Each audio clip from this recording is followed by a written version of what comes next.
ప్రేక్షకులకు నమస్కారం. అక్టోబర్ 28, 29 తేదీల్లో అంటే శనివారం, ఆదివారం ప్రముఖ స్టాక్ మార్కెట్ అనలిస్ట్ సుందర రామిరెడ్డి గారు ETF index funds, mutual funds మీద ఎడ్యుకేషన్ వెబినార్ కండక్ట్ చేయబోతున్నారు. దీనికి 3,000 రూపాయలు ఫీజు పే చేయవలసి ఉంటుంది. ఆసక్తి ఉన్నవారు ఈ కింద స్క్రోల్ అవుతున్న నెంబర్ కాల్ చేసి వెంటనే మీ రిజిస్ట్రేషన్స్ను పూర్తి చేసుకోగలరు. సార్ నమస్తే. సార్ నమస్తే అండి. సుందర రామిరెడ్డి గారు, ఈ పవర్ సెక్టర్ బాగా ఫ్లరిష్ అవుతోంది అండ్ కేంద్ర ప్రభుత్వం కూడా ఎప్పటికప్పుడు ఈ పవర్ సెక్టార్కి బడ్జెట్ అలొకేషన్ చేస్తూనే ఉంది. మరి అంటే కొంత డెవలప్మెంట్ పరంగా చూస్తే ఈ పవర్ సెక్టార్కి సంబంధించి ఏ కంపెనీస్ బాగుండే అవకాశం ఉంది అంటారు? లాంగ్ టర్మ్కి ఇన్వెస్ట్ చేసుకోవాలి అంటే డెఫినెట్గా అండి. అండ్ వరల్డ్లోనే third biggest power producer and power consumer India అండి. వరల్డ్లోనే థర్డ్. ఇప్పుడు ఇండియాలో జీడిపి గ్రోత్ ఆల్మోస్ట్ 6.5, వరల్డ్లోనే ద బెస్ట్ రికార్డ్ అవుతుంది ఇండియా నుంచే.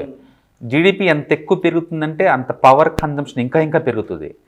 ముందు రోజుల్లో ఈ రైల్వేస్ ఇన్ఫ్రాస్ట్రక్చర్ కావచ్చు, లేకపోతే మెట్రోస్ కావచ్చు, వీటన్నిటి వల్ల ఏంటంటే పవర్ కన్జంప్షన్ ఇంకా పెరిగింది అనమాట.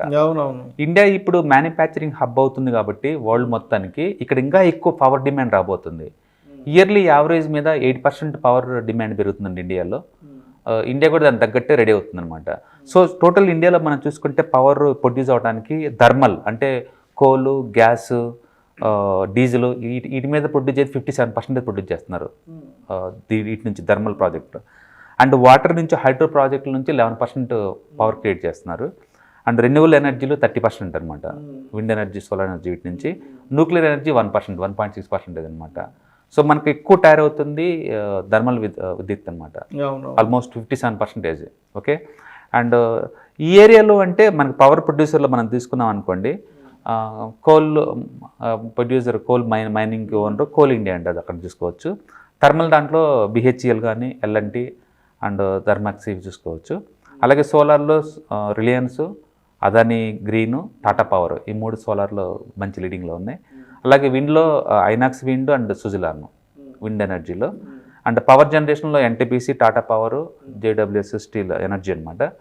ట్రాన్స్మిషన్ అండ్ డిస్ట్రిబ్యూషన్లో పవర్ గ్రిడ్, అదానీ గ్రీన్ అనమాట. సో పవర్లో అది a type of power produce చేసే కంపెనీ అయినా కూడా రికరింగ్ అమౌంట్ వచ్చే బిజినెస్లు ఎప్పుడైనా బెటర్ అనమాట. అందుకని పవర్ డిస్ట్రిబ్యూషను, పవర్ ట్రాన్స్మిషను ఇలాంటి కంపెనీస్ బాగుంటాయి. ఎసెట్-లైట్ బిజినెస్ మోడల్ అన్నీ బాగుంటాయి. మనం డైరెక్ట్గా పవర్ ప్రొడ్యూసర్ లేదా ఈ కంపెనీతో పెట్టేటప్పుడు ప్రాక్సీగా అంటే పవర్ ట్రాన్స్మిషన్ స్టారేజ్ అయ్యి అండ్ వాటికి wiring, cable storage companies, switch gear storage companies, ఇలా ప్రాక్సీ ఇండస్ట్రీతో పెట్టుకుంటే ఇంకా ఎక్కువ మనీ వచ్చే ఛాన్స్ ఉందన్నమాట. ఆ టైప్ ఏమేంటి అంటే పవర్ ట్రాన్స్ఫార్మ్ స్టారేజ్ కంపెనీస్ దగ్గర అది కూడా పెద్ద హిటాచీ ఉంది, హిటాచీ ఎనర్జీ ఉంది, TND ఉంది, అండ్ CG పవర్ ఉంది, అండ్ సిమెన్స్ ఉంది, ఇలాంటివి తీసుకోవచ్చు. అలాగే స్విచ్ గోడ్ storage companies and Hitachi energy, CG powers and Siemens ఇలాంటి వాటిలో ఇన్వెస్ట్ చేసుకోవచ్చు. అలాగే ఎనర్జీ మీటర్స్ చాలా పెద్ద బిజినెస్ అండి. స్మార్ట్ మీటర్స్ ఇండియా మొత్తం బిగిస్తున్నారు. అండ్ వితిన్ 5 years కల్లా ఎంటైర్ ఇండియాలో ప్రతి ఇంట్లో కూడా ఈ స్మార్ట్ మీటర్లే ట్రాక్ చేయాలన్నమాట. ఈ ఏరియాలో జీనియస్ పవర్ చాలా పాపులర్. డిప్ వచ్చినప్పుడు బై చేసుకోవచ్చు వీటిని, ఎందుకంటే ఒక గ్రోత్, ఒక డెకేడ్ ఆపర్చునిటీస్ ఉంటాయి కాబట్టి. అలాగే డిస్ట్రిబ్యూట్ చేసే ట్రాన్స్ఫార్మ్ స్టారేజ్ కంపెనీస్, అలాగే కేబుల్ స్టారేజ్ కంపెనీస్ అండి. KA cable, poly cable and Apar industries, universal, Havells ఇలాంటివన్నీ బాగుంటాయి. Next transmission tower storage companies, towers, L&T, Tata projects, KEC, Kalpataru, Skipper, ఈ టైప్ అనమాట. ఆపర్చునిటీస్ బాగా వస్తాయి. అండ్ కెపాసిటర్స్ ఇవి ఎలక్ట్రికల్ కంట్రోల్ చేసాయి అనమాట. And Hitachi energy and CG power.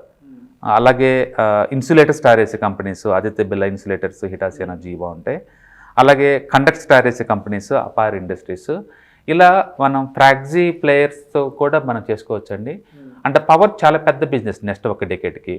ఒకప్పుడు ఏంటంటే ఇది చాలా క్యాపిటల్ హెవీగా ఇన్వెస్ట్ చేసుకుంటూ అండ్ మనీ తిరగ బ్యాక్ వచ్చే ఇండస్ట్రీ కాదు ఇది. బట్ ఈ మధ్య గవర్నమెంట్ దాని మీద బాగా ఫోకస్ చేయడం వల్ల పవర్ ట్రాన్స్మిషన్ సపరేట్ చేశారు, పవర్ డిస్ట్రిబ్యూషన్ సపరేట్ చేశారు, పవర్ మ్యానుఫ్యాక్చరింగ్ సపరేట్ చేశారు. దాంతో వాళ్ళు క్లియర్గా లెక్కలు ఫామ్ అవుతున్నాయి, ఎక్కడ డబ్బు వస్తుంది, ఎక్కడ పోతుంది అనేది. దాంతో ప్రైవేట్ ప్లేయర్స్ బాగా అగ్రెసివ్గా ఎంటర్ అవుతున్నారు.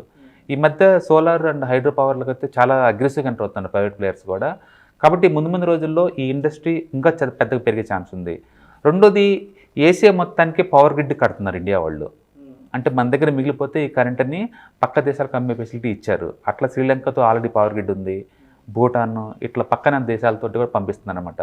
తద్వారా ముందు రోజుల్లో ఈ పవర్ క్యారిడర్ లాగా పవర్ ఒక దేశం నుంచి ఒక దేశానికి అమ్మే ఫెసిలిటీ వస్తుంది కాబట్టి ఇంకా ఎక్కువ మనీ మేక్ చేసుకోవచ్చు అనమాట. సో ఇండియా జీడిపి పెరిగే దానికి తగ్గట్టు, డిమాండ్స్ తగ్గట్టు ఇండియా మ్యానుఫ్యాక్చరింగ్ హబ్గా మారేందుకు కావాల్సిన దీని పవర్ కోసం అని చెప్పేసి కంపెనీస్ బాగా హెవీగా ఇన్వెస్ట్ చేస్తున్నాయి. సో ఈ ఏరియాలో మనం ఈ కంపెనీలు అన్నింటిలో ఇన్వెస్ట్ చేసుకోవచ్చు. సో డైరెక్ట్గా పవర్ మ్యానుఫ్యాక్చరింగ్ చేసే కంపెనీస్తో కంపేర్ చేసినప్పుడు distributors and transportation and switch gears, cables ఈ టారెస్ కంపెనీస్లో ఇన్వెస్ట్ చేయడం ద్వారా మనం ఎక్కువ మనీ మేక్ చేసుకోవచ్చు. ఏదైనా సరే డిప్ అండ్ బై చేసుకోవడం ద్వారా మనకి ఈ ఆల్రెడీ స్టాక్స్ చాలా వరకు ర్యాలీ జరిగినాయి అనమాట. కొంచెం డిప్ అయినప్పుడు బై చేసుకోవడం ద్వారా ఎక్కువ మనీ సంపాదించుకోవచ్చు. మొత్తానికి పవర్ అనేది ముందు రోజులు చాలా హాట్ బిజినెస్ అండి. నెక్స్ట్ డికేడ్కి డెఫినెట్గా ఆ ఏరియాలో మనం ఇన్వెస్ట్ చేసుకోవచ్చు. Thank you sir. రైట్.